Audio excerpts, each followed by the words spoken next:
Hello বন্ধুরা, কেমন আছো সবাই? আশা করছি সবাই ভালো আছো আর সুস্থ আছো। আমিও ভালো আছি।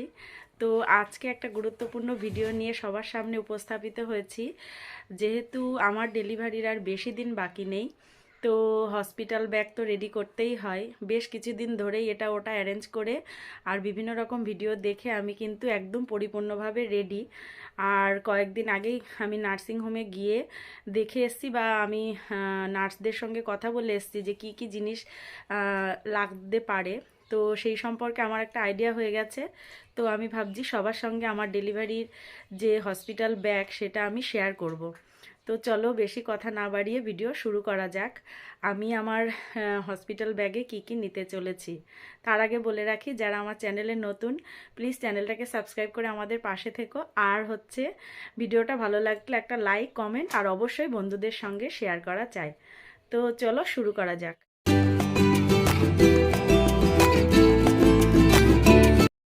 তো দেখো, আমি প্রথমে একটা লিস্ট তৈরি করে নিয়েছি। এটা চেক লিস্টটা, যে কি কি জিনিস লাগতে পারে। আমি সম্ভাব্য আগে থেকে একটা লিস্ট তৈরি করেছি যাতে আমার কোনো জিনিস মিস না যায়।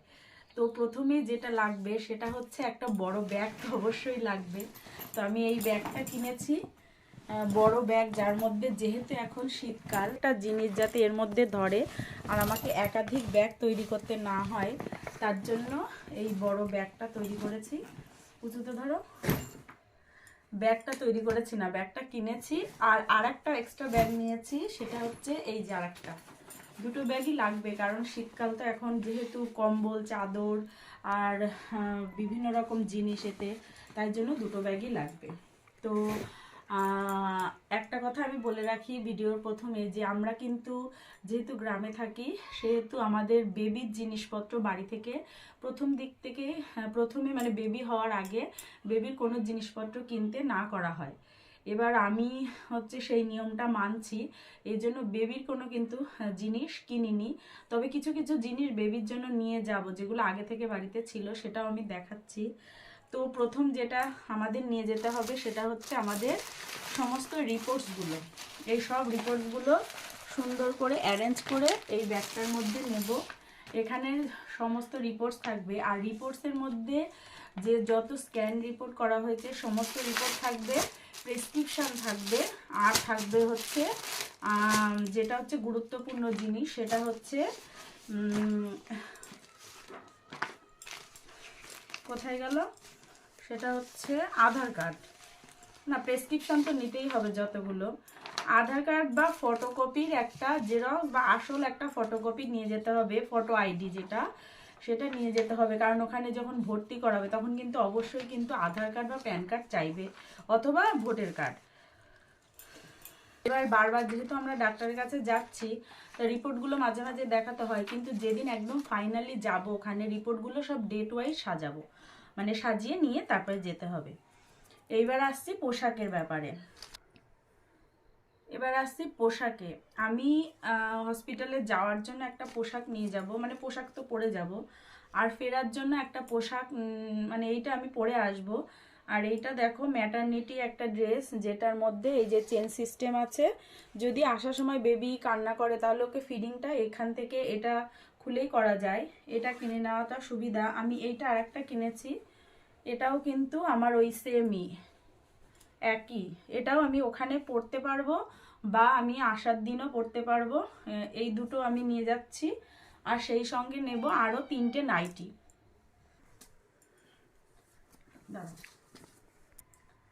এই ধরনের নাইটি নিচ্ছি, এতে সামনে এই যে বোতাম লাগানো আছে। আর যেহেতু শীতকাল, সেহেতু আমি ফুল হাতা একটা নাইটি নেব, একটা হাফ হাতাও নেব, আর একটা সেই একটা হাউস কোট নেব।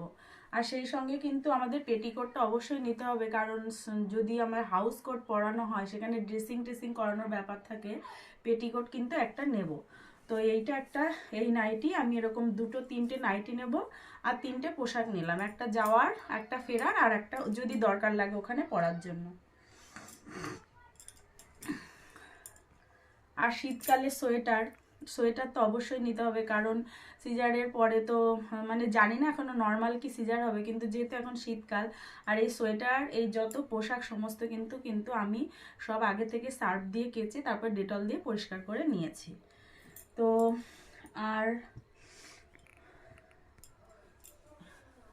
আমি একটা স্কার্ফ নিয়ে নিচ্ছি বেবিকে ফিডিং করানোর জন্য, বা হচ্ছে ধরো মাফলার একটা নেব শীতের জন্য, মাথায় টুপি ব্যবহার করতে আমি অতটা অভ্যস্ত নই, মাফলার নেব। আর এই স্কার্ফটা নেব, এটা হচ্ছে একটু উলের মতো, এটা মাথায় পেঁচিয়েও রাখতে পারবো, আবার বেবিকে ফিডিং করানোর সময় এটা লাগতে পারে।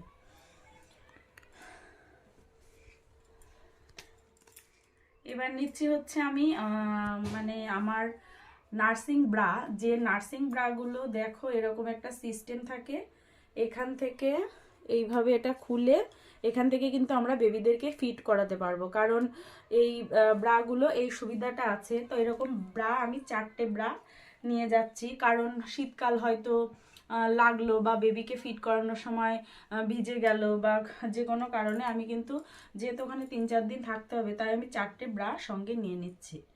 এরপরে হচ্ছে এবার যেটা দরকার সেটা হচ্ছে আমাদের এই যে ম্যাটারনিটি প্যান্টি, আমি এগুলো অনলাইন থেকে অর্ডার করে নিয়েছি। এই প্যান্টিগুলোর একটা বৈশিষ্ট্য হচ্ছে, আমি একটা দেখাচ্ছি, এইখানটা যে গার্ডারটা না, এই গার্ডারটা একদম মানে একদম নরম, আর এইখানে একটা এই যে এরকম দেওয়া আছে মানে ইলাস্টিকটা একদমই নরম, যেটা আমাদের যদি সিজারিয়ান বেবি হয়, সিজার হলে তাহলে এটা পেটের ওপর পোর্শনটাই থাকবে, আর তাহলে কি হবে আমাদের আর কি ওই জায়গাটা নরম থাকবে আর চাপটা অনুভব হবে না। আর সেই সঙ্গে আমি নিয়েছি হচ্ছে এই যে স্যানিটারি ন্যাপকিন। স্যানিটারি ন্যাপকিনটা কিন্তু ভীষণ পরিমাণে দরকার হবে। আমি এটা একটা খুলেছিলাম, এটা আর কিরকম চওড়া মতো, যদি কারোর দেখার ইচ্ছা হয় যে আমি একটা দেখাচ্ছি। আমি এটা নিয়েছি হচ্ছে ডিসপোজেবল। সবাই অনেকে এটা একটু চওড়া ধরনের অন্য ধরনের নিতে পারে, কিন্তু যেহেতু ওই সময় খোলা আবার ফেলা একটা ঝামেলা, তাই আমি এটা ডিসপোজেবল নিয়েছি। এটা আমি অনলাইন থেকে কিনে নিয়েছি। তো আর নিয়েছি আমার জন্য হচ্ছে উইপস, এখানে আমি 2টো প্যাকেট উইপস নিয়েছি। তো আমি একটা নিয়ে যাব আমার জন্য, কারণ বেবিকে সবসময় ধরার জন্য বা নিজেরকে ক্লিন রাখার জন্য, হয়তো সবসময় আমার জল আমি উঠতে পারলাম না, হাঁটতে পারলাম না, সেই ক্ষেত্রে উইপসগুলো ভীষণ কাজে লাগে, তো একটা উইপস নিয়ে নিয়েছি। তো এরপরে এখানে কিছু সুতির কাপড় আছে, বুঝছে, এখানে কিছু সুতির কাপড় আছে, এগুলো আমি আগে থেকে ব্যবহার করেছিলাম বাড়িতে। আর সেই কাপড়গুলো ভালো করে ডিটারজেন্টে ধুয়ে তারপরে তার সঙ্গে ডেটল দিয়ে এরকম 5টা কাপড় আমি রেডি করেছি, কারণ ওখানে মাসিরা বা আয়া মাসি যারা ছিল তারা আমাকে বলেছে অবশ্যই বেশি করে কাপড় আনতে। তো আমি এগুলো আগের থেকেই রেডি করে রেখেছি। আর একটু কাপড়গুলো একটু, আর এর মধ্যে নিয়েছি হচ্ছে একটা এই যে গ্রিন কালারের একটা শাড়ি, কারণ কি অনেক সময় এরকম আমি শুনেছি যে অনেক বেবি হওয়ার পরে জন্ডিস দেখা যায়, বা 2-1 দিন পরেও হয়তো একটা হলদেটে ভাব আসে, এবার সেটা যদি আমি এরকম খুব হলুদ রঙের কাপড় নিই তাহলে সেটা হয়তো বোঝা যাবে না। এর জন্য কি হয়, একটু গ্রিন কালারের কাপড় নিতে বলা হয় বিভিন্ন নার্সিংহোম থেকে। তো আমি একটা গ্রিন কালারের শাড়ি কিন্তু নিয়ে নিয়েছি। আর এই শাড়িগুলো আমার ছেলে হওয়ার সময় কি হয়েছিল, এই শাড়িগুলো থেকেই ছিঁড়ে ছিঁড়ে ওরা বেশ জামার মতো তৈরি করে ওকে পরিয়েছিল। কিন্তু এখন তো যেহেতু শীতকাল, তো প্রথমে বলবো যে এখান থেকে কিছু শাড়ি কেটে ওর জামা তৈরি করে বেবিকে পরিয়ে তারপরে টাওয়েল দিয়ে র্যাপিং করতে। তো এখানে আমি 5টা শাড়ি নিয়ে নিচ্ছি। এই দিন নার্সিংহোমে গিয়ে দেখি মানে বালিশ তো ওরা দিচ্ছে, বালিশ এবার বালিশের ওপরে যে কভারটা, সেই কভারটার মধ্যে মানে শুতে কেমন একটা লাগবে, যেহেতু বাড়ি থেকে এই 2টো বেড কভার আমি নিয়ে যাচ্ছি। এই 2টো বেড কভার নিয়ে যাচ্ছি, এই 2টো বেড কভারই কিন্তু ওয়াশেবল, আর মানে ওয়াশ করে ডেটল দিয়ে ধুয়ে রাখা হয়েছে। আর সেই সঙ্গে আমি নিচ্ছি হচ্ছে একটা বালিশের কভার, কারণ যে বালিশটাতে আমাকে শুতে দেবে সেই বালিশটার মধ্যে আমি এই কভারটা মানে ওনাদেরকে পরিয়ে দিতে বলবো। নিচ্ছি হচ্ছে 2টো এই টাওয়েল, টাওয়েল না সরি কম্বল, এই কম্বলগুলো, কারণ এখন তো যেহেতু শীতকাল ওরা ওখান থেকে হয়তো প্রোভাইড করবে, কিন্তু এই কম্বলগুলো একদম নতুন, আর কিনে আমি এগুলোকে ভালো করে সুন্দর করে ডিটারজেন্ট দিয়ে ধুয়ে তারপর ডেটল দিয়ে ধুয়ে নিয়েছি, যাতে কোনো রকম রং বা তুলো এর থেকে না ওঠে, কারণ যদি বেবি আমার কাছে থাকে তাহলে ওর হয়তো প্রবলেম হবে। আর একটা কাজ করা হয়েছে, সেটা হচ্ছে ভেবেছি আর কি এটা, যে যদি বেবি যখন হবে, বেবির জন্য নিয়েছি এরকম একটা মোটা একটা গরম চাদর নিয়ে নিয়েছি। এই চাদরটা ভীষণ গরম হয়, গায়ে মানে দিলেই খুব গরম হয়। তো এরকম একটা চাদর নিয়েছি, এটাতে ওকে র্যাপিং করতে বলবো। একদিন পরে আমরা বাড়ি থেকে সমস্ত জিনিস কিনে তারপরে ধুয়ে নিয়ে যাওয়া হবে, কিন্তু প্রথম দিনটা তো রাখার দরকার। তো এই চাদরটা নিয়েছি, আর সেই সঙ্গে নিয়েছি এই টাওয়েলটা, টাওয়েল না এই কম্বলটা। এই কম্বলটা ভীষণ ওয়ার্ম হয়, আর বেবির জন্য এটা কেনা, আমার ছেলের সময় এটা কেনা ছিল। তো যেহেতু ছেলে বড় হয়ে গেছে আর শীতে এটা নষ্টও হয়নি, একদম নতুনের মতোই আছে। তো এটাই নিয়ে যাব বেবিকে র্যাপিং করানোর জন্য প্রথম দিন।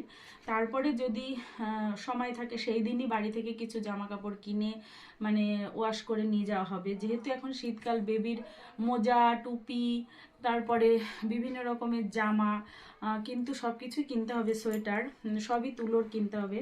তো আর যদি লাগে তাহলে এইটা কেটে তারপরে সেখান থেকে ছোট ছোট ভাগ করে বেবিকে র্যাপিং করার জন্য ওখান থেকে দিতে বলবো। তো এই একটা গেল। আর নিয়েছি একটা গামছা নিয়েছি আমার ব্যবহারের জন্য। আর আমার ব্যবহারের জন্য কি কি নিয়েছি সবাইকে দেখাচ্ছি।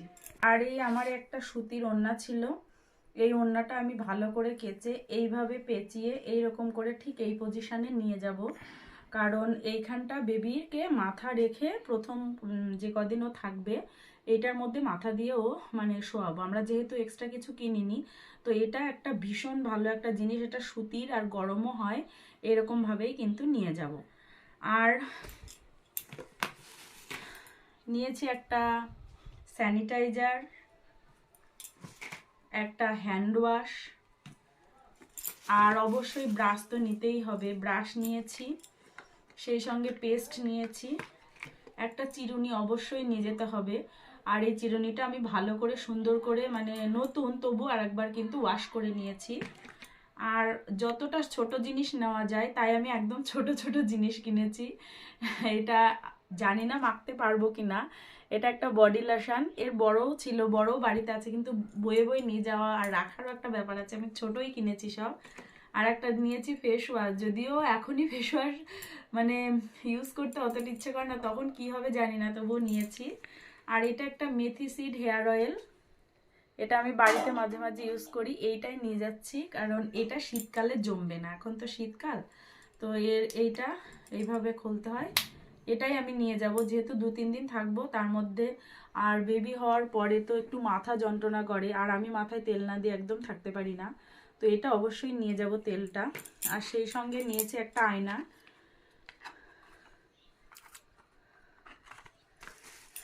আর একটা হ্যান্ডকারচিপ, এটা অবশ্যই নিয়ে যাব কারণ যখন তখন যে কোনো কাজে হাত মোছা বা মুখটা মোছার জন্য, খাওয়ার পরে একটু মুখটা মোছার জন্য অবশ্যই কিন্তু একটা হ্যান্ডকারচিপ নিয়ে যেতে হবে। আর এখানে আমি একটা নিয়েছি, একটা জাস্ট এমনি একটা কোল্ড ক্রিম।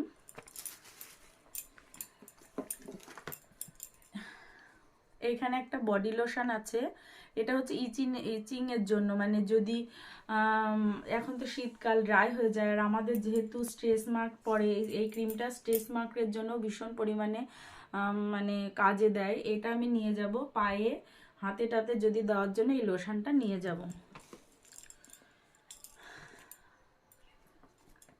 আর এই যে এই একটা ব্যাগ আমি নিয়ে নিয়েছি, এরকম একটা ব্যাগ, এটা হচ্ছে পুরী থেকে আনা একটা ব্যাগ। তো এর মধ্যে সমস্ত জিনিসগুলো এইভাবে প্যাকিং করে নিয়ে যাব, যাতে আমাকে সারা ব্যাগে এই জিনিসগুলো খুঁজতে না হয় যে আমার এই জিনিসগুলো এইখানেই আছে। এইভাবে রেখে দিলাম, এবার চেন দিয়ে আটকে দিলাম, এই যে তখন যে কোনো জিনিস যদি মাসিরা বা ওনারা আমাদের জন্য খোঁজে, আমি তো উঠে উঠে দিতে পারবো না, এই ব্যাগটা বের করে দিলে কিন্তু হয়ে যাবে। এরপরে যেটা নিচ্ছি সেটা হচ্ছে মেডিসিন বক্স। আমরা যে ওষুধগুলো প্রাত্যহিক খাই, এবার ওষুধটাও যদি ব্যাগের যে কোনো জায়গায় রাখি হয়তো খুঁজতে হবে, আমি এরকম একটা বক্স নিয়ে নিয়েছি। এর মধ্যে আমি বেশি কিছু নিইনি, আমি থাইরয়েডের ওষুধটা নিয়েছি, যেহেতু আমাকে থাইরয়েডের ওষুধ প্রতিদিন খেতে হয়, আর আমি গ্যাসের ট্যাবলেট খাই। তো গ্যাসের ট্যাবলেটটা জানি না তখন খেতে হবে কিনা, কিন্তু থাইরয়েডের ওষুধটা মাস্ট খেতে হয়, কারণ ছেলে হওয়ার সময় এটা জেনেছিলাম। ঘুম থেকে উঠেই ডক্টরবাবু এসে আগে বলছিলেন থাইরয়েডের ওষুধ খাও কিন্তু। তো এটা নিয়ে নিয়েছি। তো এটা আমি এইভাবেই এই প্যাকেটটার মধ্যে আটকে রাখবো, যাতে আমাকে মানে আমার খুঁজতে সুবিধা হয়। এই একটা ব্যাগ নিয়ে নিয়েছি, এটার মধ্যে আমি কিছু শুকনো খাবার মানে বিস্কিট আর হচ্ছে কিছু বিস্কিট হচ্ছে এইখানটা নিয়ে রেখে দেবো, কারণ মাঝে মাঝে হয় কি সিজারের পরে তো বা বেবি হওয়ার পরে ভীষণ পরিমাণে খিদে লাগে। তো এর মধ্যে হচ্ছে রাখবো যে জিনিসটা ইম্পর্টেন্ট খুব দরকারি, এই যে ম্যাচিং করে নিয়ে নিয়েছি রেড আর হোয়াইট কালারের চার্জার, আর অবশ্যই ফোন। আর ফোন দিয়ে তো ভিডিও করছি, ফোনটা দেখালো, অবশ্যই ফোন আর চার্জার নিয়ে যেতে হবে, কারণ একটা সেকেন্ডও কিন্তু আমরা ফোন ছাড়া কিন্তু থাকলে হবে না, কারণ কখন কি দরকার হয় কি সমস্যা হয় সবসময় কিন্তু ফোন। আর যেহেতু টুকিটাকি ভিডিও তো করা হবেই। আচ্ছা, এরপরে আমি যেটা বলে রাখি সেটা হচ্ছে বেবির জন্য যে সমস্ত জিনিস নিতে হবে, আমি তার আগে দেখাই যে একটা জিনিস মিস করে গেছি, সেটা হচ্ছে এই যে দুটো গার্ডার নিয়েছি। এটা আমার এই ব্যাগের মধ্যে যাবে, কারণ ওরা দুই দিকে দুটো চুল বেঁধে দেয়। অবশ্য ওরা ওখানে ওরা একটা সুতোর একটা কাপড় দিয়ে বেঁধে দেয়। এবার পরে যখন আমি অল টাইম শুয়ে থাকবো, তখন তো ক্ল্যাচার লাগাতে পারবো না, তখন এই গার্ডার দুটো নিয়ে নিয়েছি, যাতে গার্ডার দুটো দিয়ে চুলটা বাঁধতে পারি। আর এই যে ব্রাশ তো দেখিয়েছি। এই গেল তো আমার সমস্ত জিনিস আর দরকারি যত টুকিটাকি মানে নিত্য প্রয়োজনীয় সামগ্রী। এইবার যেটা লাগবে সেটা আমি বেবির জন্য একটা লিস্ট তৈরি করছি, সেটা হচ্ছে বেবির নরম জামা, একদম মাথায় গলা থেকে পা ঢাকা থাকে যেগুলো, ওইগুলো কিনতে হবে। বেবির জন্য তোয়ালে আর ডাইপার অবশ্যই, আর বেবির ওয়াইপসটা নিতে হবে। সেই সঙ্গে কিনবো হচ্ছে একটা নার্সিং পিলো, যে পিলোটা আর কি এইভাবে পেটের সঙ্গে লেগে থাকে, আর বেবিকে ফিট করানোর জন্য ভীষণ পরিমাণে দরকার। আর একটা নিতে হয় হচ্ছে, এছাড়া আছে মোজা, টুপি, হাত মোজা, এগুলো তো নিতেই হবে। সেই সঙ্গে বেবির একটা ফিডিং বোতল, কারণ অনেকেরই কি হয় যে বেবি হওয়ার পরে সঙ্গে সঙ্গে কিন্তু ব্রেস্ট মিল্কটা আসে না, তখন তাদের কিন্তু বেবিদেরকে ফিডিং বোতলে করেই ফিড করাতে হয়। তখন তার জন্য আগে থেকে একটা ফিডিং বোতল কিনে নিয়ে যাওয়া কিন্তু ভালো। যেহেতু আমরা আগে থেকে বেবির জন্য কিছু কিনি না, সেই জন্য আমরা কিনিনি, কিন্তু পরে এগুলো কিনে নেব। আর এছাড়া নিয়ে যেতে হবে একটা পেন আর একটা এরকম খাতা বা ডায়েরি বা একটা কাগজ নিয়ে যেতে হবে, কারণ সেই কাগজের মধ্যে হাজবেন্ডের ফোন নাম্বার, বাড়ির কারো পরিচিতের ফোন নাম্বার, তারপর ডক্টরের ফোন নাম্বার, নার্সিংহোমের ফোন নাম্বার বা বাড়ির ঠিকানা, সমস্ত কিছু সেটার মধ্যে কিন্তু লিখে তারপরে নিয়ে যাব, কারণ কখন কি দরকার হয়, কোন অবস্থাতে থাকি সেটা তো জানার জন্য হয়তো ফোন করার প্রয়োজন হলো, সেই জন্য এইটা কিন্তু নিয়ে যাব অবশ্যই। তো বন্ধুরা, আশা করি আমার হসপিটাল ব্যাগে যে সমস্ত জিনিসগুলো নেওয়া হলো, তো আমি সবাইকে সব কিছু শেয়ার করলাম, কিন্তু বেবির জিনিসগুলো বাদে। আর এছাড়া তো শীতকাল বলে দুটো জিনিস এক্সট্রা নিতে হবে, সেটা হচ্ছে এই যে মোজা, এটা আমি দেখাইনি, আর একটা হচ্ছে স্যান্ডেল। ওখানে অবশ্যই একটা স্যান্ডেল পরে যেতে হবে। আমি গতদিন গেছিলাম, তো ওনারা বলছিলেন যে পামশু পরে গেছে, বলছে পামশু পরে কিন্তু আসা যাবে না, যদিও শীতকাল, কিন্তু স্যান্ডেলই নিয়ে যেতে হবে। তো আমি একটা চটি আলাদা করে প্যাকেটে রেখে দিয়েছি, এখানে আর এটা সেটা দেখালাম না। তো এই ধরনের সব কিছু জিনিস নিয়ে যাব। আশা করি আজকের ভিডিওটা সবার উপকারে আসবে, ভালো লেগেছে। আর একটা কথা যেটা হচ্ছে, আমি তো এখন এইভাবে সমস্ত হসপিটাল ব্যাগ রেডি করেছি, আর আমার ভিডিও দেখে আপনাদের যদি মনে হয় যারা মানে আগে থেকেই জানেন বা বেবি হয়ে গেছে যে এই সমস্ত জিনিস নিলে ভালো হয়, আমি যদি কোনো কিছু বাদ দিয়ে থাকি তো প্লিজ আমাকে কমেন্ট করে জানাবেন যে কেমন নতুন কিছু নিলে ভালো হয়, কি সুবিধা হয়, কি যেহেতু এখন উইন্টার, তো তাহলে ভীষণ ভালো হয়। তো আজকের ভিডিওটা আমি এখানেই এন্ড করছি। ভালো থাকুন, সুস্থ থাকুন, আর উডবি মায়েদের জন্য অনেক শুভকামনা।